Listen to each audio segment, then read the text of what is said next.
Tudo bem com você? Graça e paz.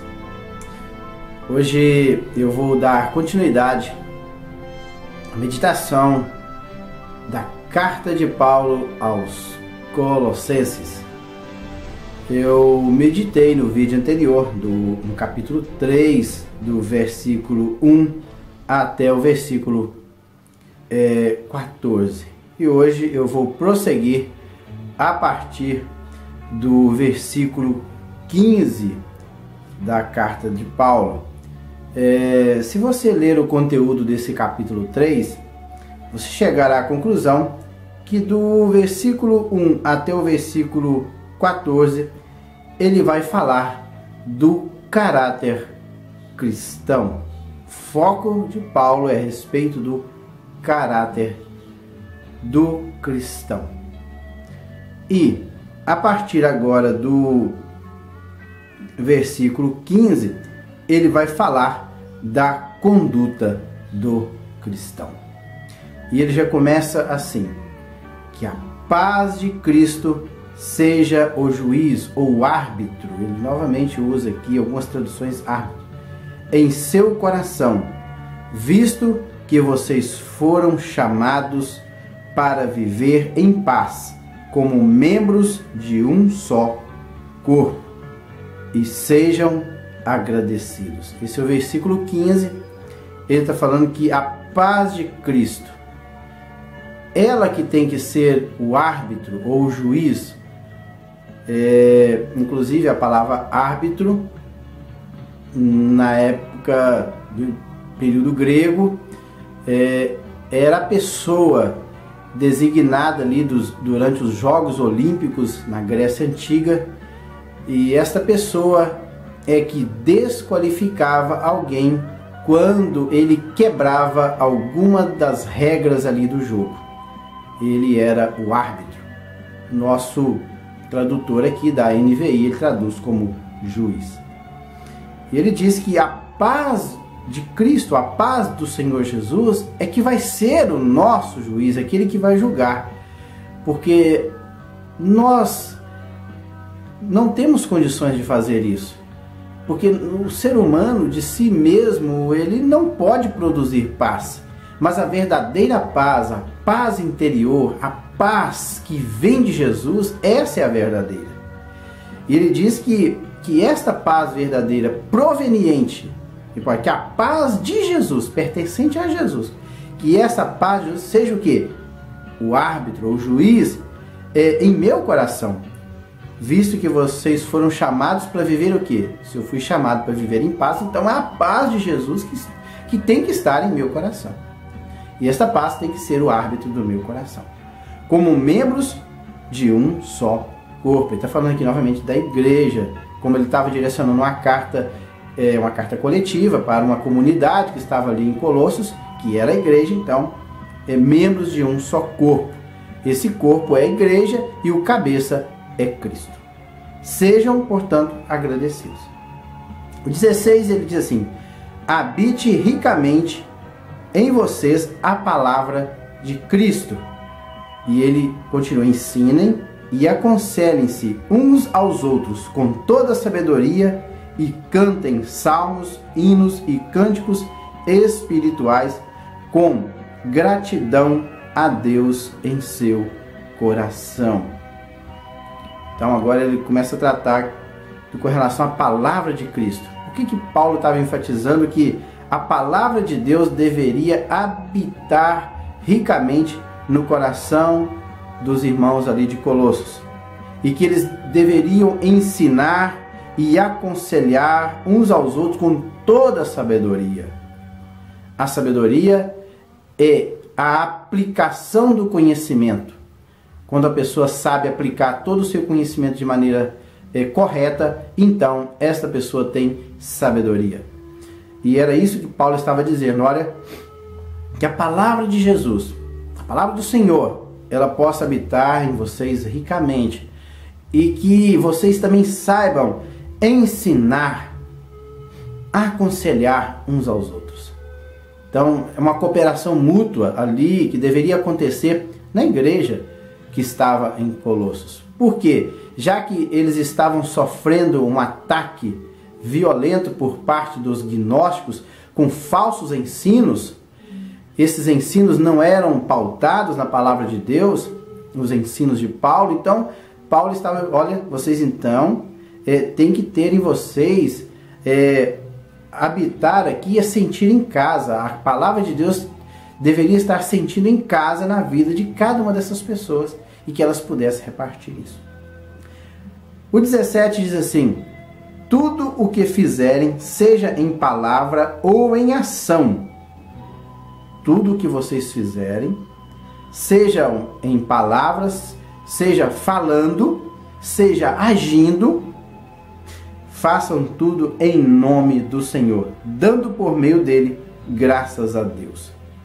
O que Paulo está dizendo? Tudo que vocês fizerem, seja falando, seja agindo na igreja, faça isso para a honra e glória do Senhor Jesus. Toda a honra, toda a glória pertence unicamente, exclusivamente a Jesus Cristo, a Deus Pai, a pessoa do Espírito Santo, a Trindade Santa. Toda a honra, toda a glória pertence ao único Deus verdadeiro. O homem não tem nada. O homem, ele está corrompido pela natureza do pecado. Se não fosse a misericórdia do Senhor, nós estaríamos perdidos para sempre. Por isso que o homem não tem glória, o homem não tem nada. O homem, ele é carente das misericórdias do Senhor. E ele fala agora para as mulheres e para os maridos. Ele diz assim: mulheres, sujeite-se cada uma a seu marido, como convém a quem está no Senhor. Então, se você está no Senhor, sujeite-se a seu marido. Esse sujeitar aqui, Paulo estava usando um termo militar que é no sentido de organização hierárquica. No exército, o capitão, o tenente, o soldado, o major, ninguém é maior do que o outro. Ali somente tem uma organização hierárquica, todos são iguais. Inclusive no combate, todos morrem também quando o combate é intenso. E que Paulo está dizendo aqui, olha, na organização hierárquica estabelecida por Deus, que a mulher observe esta organização hierárquica, que ela sujeite ao marido. Outra coisa que eu acho aqui interessante, se nós lermos o 19, é o seguinte: maridos, ame cada um a sua mulher e não a tratem com amargura ou com amargor. Eu impressiono aqui que Paulo, ele não deu uma instrução para as mulheres. Mulheres, amem seus maridos. Não. Ele colocou somente que mulheres sejam sujeitas aos seus maridos. E agora, maridos, amem as suas esposas ou a sua mulher. Por que Paulo está enfatizando aqui? Porque até porque a mulher já tem essa natureza amorosa. Por si mesma, ela ama. Quando ela sabe que do outro lado, ela tem uma pessoa que a respeita, que a trata com carinho, que esta pessoa seja provedor na sua vida, que esta pessoa seja alguém que ela possa confiar, então, automaticamente, ela ama de todo o seu coração. Por isso que Paulo deu uma ordem aqui para os maridos. Maridos, ame cada um a sua mulher. Que quando você ama, inclusive o amor aqui que Paulo usou é o amor ágape.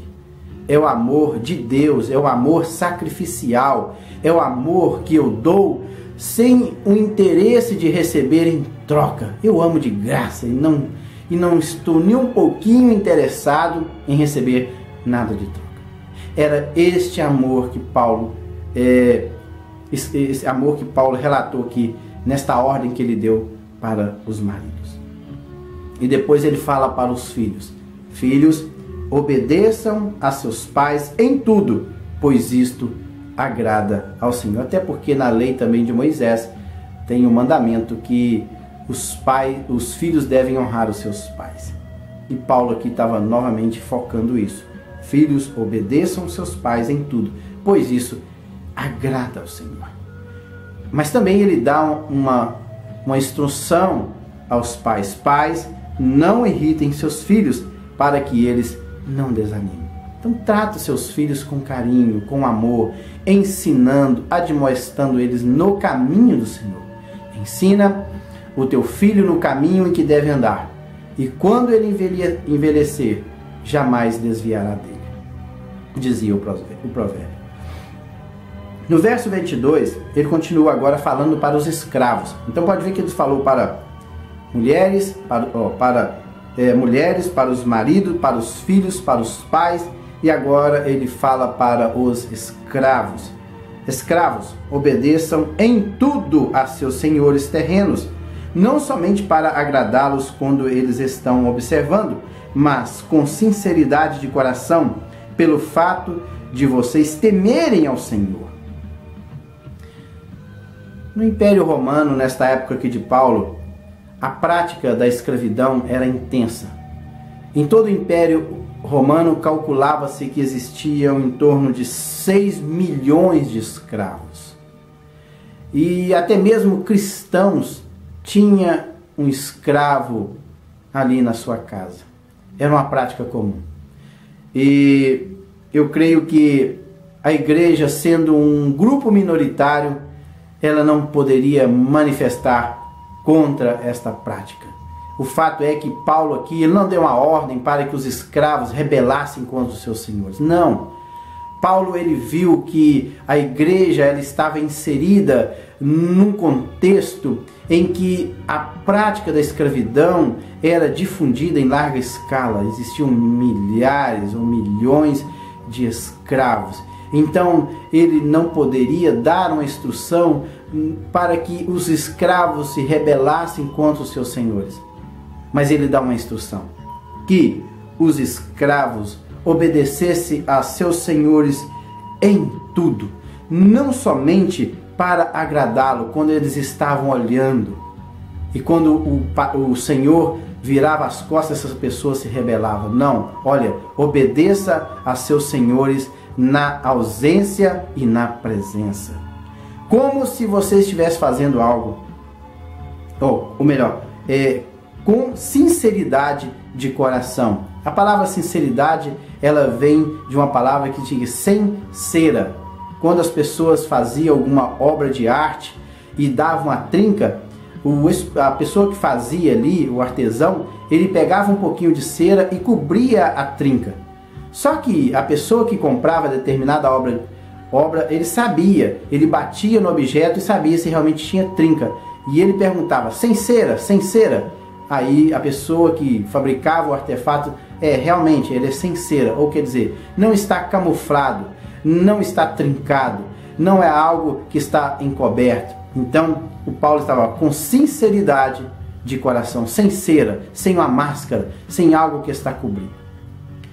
O 25 diz: tudo o que fizerem, façam de todo o coração como para o Senhor. Esse Senhor aqui é Deus, o Senhor Jesus, e não para os homens.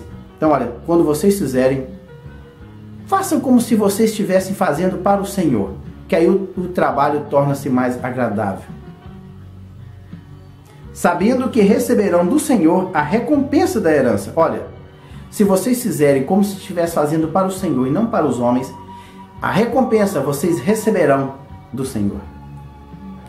E a Cristo, o Senhor, que vocês... É a Cristo que vocês...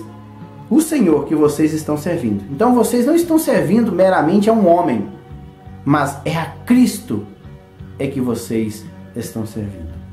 Quem cometer injustiça... Então agora, aqui no finalzinho, no versículo 25...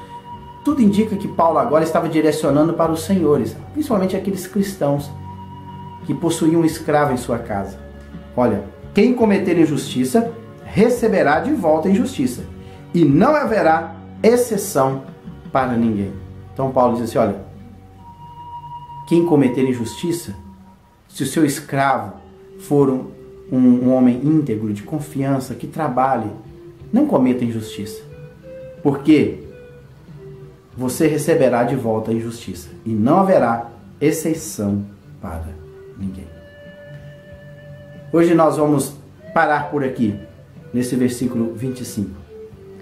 No próximo vídeo eu estarei entrando no capítulo 4 e praticamente aí agora ele continua dando algumas outras instruções para os escravos e Paulo praticamente vai terminar a sua carta aos Colossenses. Que Deus em Cristo o abençoe e até lá!